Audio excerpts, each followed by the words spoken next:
Hey guys, thank you for visiting my channel today. Now in this tutorial I will explain you what makes the cup grip spins work from my point of view through my experience. This could be a tutorial, first steps into a cup grip spin.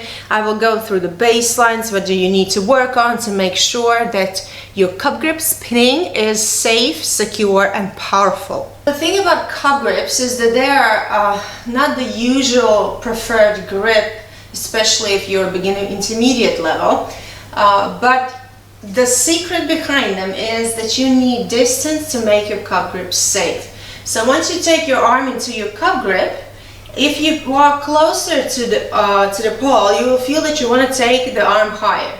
And then you will feel that if you start to give weight to the arm, it feels like you're sliding down, and then you miss out this thumb that mostly kind of helps us engage the grip.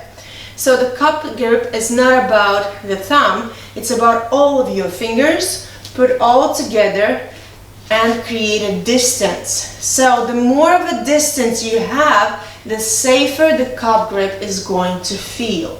Okay? You take your cup grip a little bit lower, because don't take it too high because you want to actually step away from the pole. So my arm and leg now is in a diagonal position. One nice diagonal line here. And you will feel that now it actually feels more secure. And if you will try to walk around, engaging, maintaining this distance, you will feel that the cup grip is not that bad. Now, take your cup grip, lean away, and just walk around the pole. Maintain the distance and get used to your cup grip. So, as you can see, the arm is sliding down. Let it slide. Do not regrip it and walk. Let it slide down once you're walking, okay? This next step is to understand how do we create the distance that is necessary to make this grip safe. In my opinion, it's running around the pole. Even if you're a super advanced poler and you feel like running looks silly, in my opinion, cup grip spins require running. The running around the pole helps you to create your spin actually longer. That can give you more air time. This leads us to the next step, which is how to create the parallel type of waves for your spin to make it spin longer and to not create too much of a waves, because it might disrupt your cup grip spinning. If we are talking just about spinning in a nice parallel line like this, to make sure your both grips are safe, you might feel that you need more parallel waves. To create more parallel waves, we need to run. Now, we came to our next step, how the running is happening. I'm making a step with the inside leg and swing with the outside leg. And this next step will be just as the same, and the next step will be the same. So I have one job for the inside leg and one job for the outside leg. So those who used to run like this, push off or jump from both legs, you are not creating a swing because you're using the inside leg to jump, the outside leg to jump. So which leg will actually create the swing? Why do we need a swing? We need a swing for the power to create more parallel waves, because the swing gives you the drag needed once you're running. So if you're not swinging, you will not create the drag needed to actually make sure your both arms are straight while you're spinning, and make sure that you have enough of a distance for your cup grip to feel safe and that you can actually engage your posture and maintain your position. So that is why, in my opinion, you need to step with one leg and swing with the other leg to create a nice good drag and a powerful spin. So how do we do that? We take an inside arm into a cup grip. You will make a step with the inside leg, swing with the outside leg, land on your outside leg, and then right away you will make a step, swing, land on the outside, step, swing, land on the outside leg.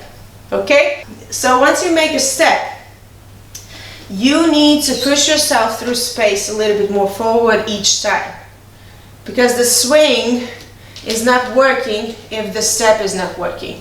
The swing will not work if you're just making a step and swing, step and swing. You will feel you're not creating the drag needed. To create this drag, you want the inside leg to actually push you out and the outside leg to pull you forward. So the inside leg is working hard to make sure the distance is maintained. If you feel when you're running and you're really using the outside leg but the distance is not happening, it's because the inside leg always kind of tries to kind of drag you outside the circle.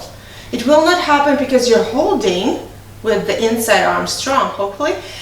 So the inside leg, make sure that each time you make a step, you're not moving closer. And the outside leg is the one that's working to push you through space. To create a nice, good, powerful run, and to make sure that both of our legs are working, I'm going to share an exercise that I very often give to my students to help them coordinate which leg has to do what. So the inside leg is the one that pushes off from the floor. So please don't wear socks to this one. You want to feel the grip to the floor with the foot, okay? The outside leg is the one that's going to draw half a circle. Imagining you're doing a swing. Boom. This is how your swing happens. The same is going to happen now with the outside leg, just the leg will not create so much power and it's going to stay low to the floor. Because we want to feel that the inside leg is actually helping us move forward, outside, a little bit away. So once you're making the push, you're actually aiming there, not forward, because that will make you move closer to the pole. Each time you're making a step, you're trying to aim outside the circle. You're aiming outside the circle with your push. That's the first thing. Next thing is to actually maintain this leg close to the floor, to not lose the sliding object as I just did, and to be aware what the other leg does. If putting this all together is too difficult, you just now work with the inside leg, pushing yourself away from the circle and pointing where you want to push yourself. Where you want to push yourself. So therefore, if I'm holding a cup grip, which I am right now, I'm maintaining the necessary distance for my cup grip to feel safe. Okay? Once you got how the inside leg works and how it pushes, okay, it's not a jump, it's a push. So you're trying to use the leg to push yourself forward. Therefore, it's very important that you're not wearing socks and actually feeling the grip with the floor to push yourself forward. Now the outside leg, the swinging leg, okay, it creates half a circle each time when you make a push and swing, okay? This half a circle, now push the leg into the floor, try not to lift it up, otherwise you will lose the sliding object. Now try to push yourself away and draw this circle. At first it will feel really weird and unnecessary, but once you do it a couple of times, push yourself out, land and make a step. Boom. You will see the outside leg moves in front before or slightly before the inside leg has landed. That's why the inside leg wants to make a step forward. If this leg creates this half circle and the push has happened, the inside leg will want to make a step. The push has to be strong enough for this leg to make sure that it has time to create this swing. If the push is weak, the leg will not be there to make an actual swing. So the secret behind the cup grips, in my opinion and in my experience, is about the running. How much power you create while you're running. And the running is actually the baseline of powerful spins for me. Okay, I'm not saying this for everyone. For me, the running around is the baseline. And this is how I'm creating good of a power to actually be sure that my momentum will be enough to create regrips or just spin in a nice parallel position in my cup grip. So you're making a step, make sure you're pushing your space as your body weight forward. So once you make a step and push, see, I'm moving forward, leg starts to move, push, leg finishes to move, step, body weight forward, leg starts to move, push, forward, step, body weight, leg starts, push, yes. And if you notice, once I'm pushing, the inside leg is actually doing a movement as well. So right now, look at my inside leg. Once I make a step, I make a step outside the circle, as I said before, you're aiming away, and the leg lifts up from the floor. It creates a little bit of a swing as well. So you don't have to think about it. If the push will be strong, the inside leg will have enough of air time if the swing will happen as well. And if you have enough of air time, you will feel a little bit of a flying already while you're running. And this is how we come to our next step. Your running creates your spin. So if your running is with high waves and jumping like this, your spin is gonna be the same. If your running is more parallel, like I'm just trying to do because I'm doing a cup grip spin and I want more parallel waves for my cup grip to be safe, that is how my spin is going to happen, because my running is the same. My running has the same rhythm that I'm gonna have in my spin. If your running is chaotic, your spin will be chaotic. If your running is weak, your spin will be weak. If your running is not coordinated well enough, your spin will feel weird. That is the truth. So therefore, running is as important as the spin. I would like to say it's even more important, okay? So work on this step with dragging yourself outside the circle. Spin, swing starts, push, land. Swing starts, push, land. Once this little exercise with the sliding thingy underneath your foot is happening, and you are actually well enough already coordinating these movements, you can take the sliding object away and try to do an actual swing. Away, swing. Away, swing. Away, swing. And each run, as you can see, I'm actually flying already. So, and the secret now is to create the last one, the strongest, before the gripping the pole. The last push off has to be the strongest. So you have to build up to it. If you have 3 runs, 1, 2, 3, you're gonna make the first run, because the warming up run a little bit weaker, then you will make it stronger, and then the last one will be the strongest, because you actually have to grip the pole above your inside arm. Hopefully that you're in a shoulder wide position while you're spinning rather than this. Therefore, your last push off has to make you now not go there, but go there. Okay? I hope you see the correlation between. So the first runs are the ones that create momentum. The last one is the one that makes sure you use it properly.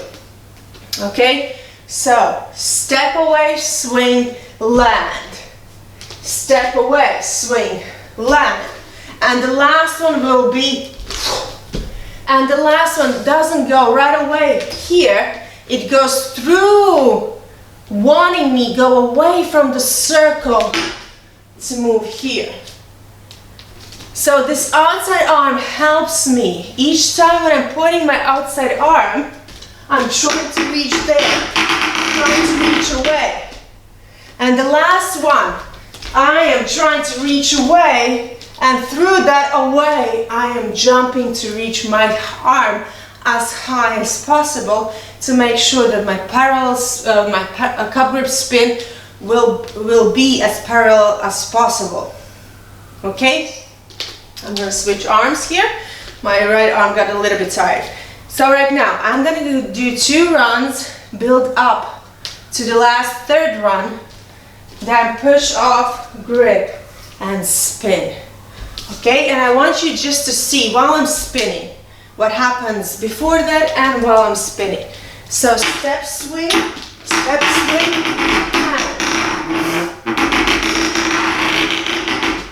yes, sorry, my pole is really loud. So as you saw, once more, away, up.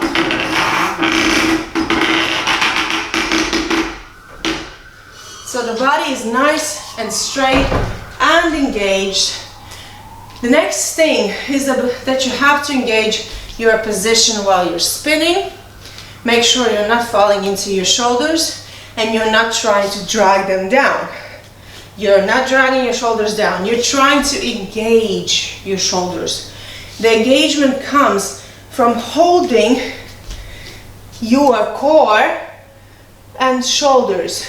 I really like extending the legs while I'm spinning. It helps me control more.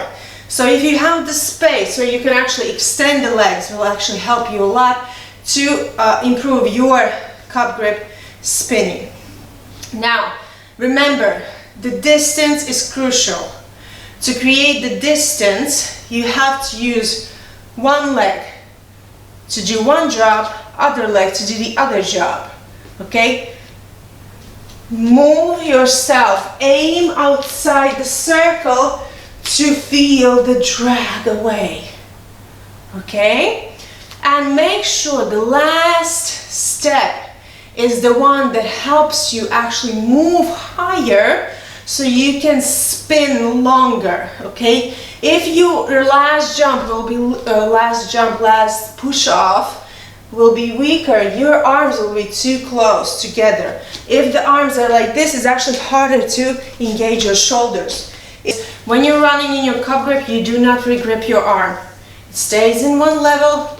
If you take it high, let it slide, let it slide, let it slide. Each regrip while you're running will disrupt your spin because you're disrupting your running, okay? Your running has to be clear. Your running has to have a rhythm to it. Each step is the same length as the previous step. If you're making one short, one long, one short, one long, then make it at least symmetric. So you have one short, one long, one short, one long, and then you go up. But in my opinion, in my experience, each step being made in the same length can build up a really nice power to your cup grip spins. So hopefully these little tips will help you achieve nice, safe and powerful cup grip spins. I'm using this technique always. I'm teaching this technique as well to my students as well in workshops. So it works for me, it works for the people that I teach them, but you have to understand that it can actually take a little bit of a while because it's something that you might not be used to it. So you have to coordinate yourself to be able to execute these movements in a way that they can actually help you. At first they will feel uncomfortable, at first it might feel unnecessary. But if you're doing everything as I say and you actually practice this consistently, you will feel the benefits that it can give to your cup grip spins. So hopefully this helps, and thank you guys for visiting my channel today, and see you next time.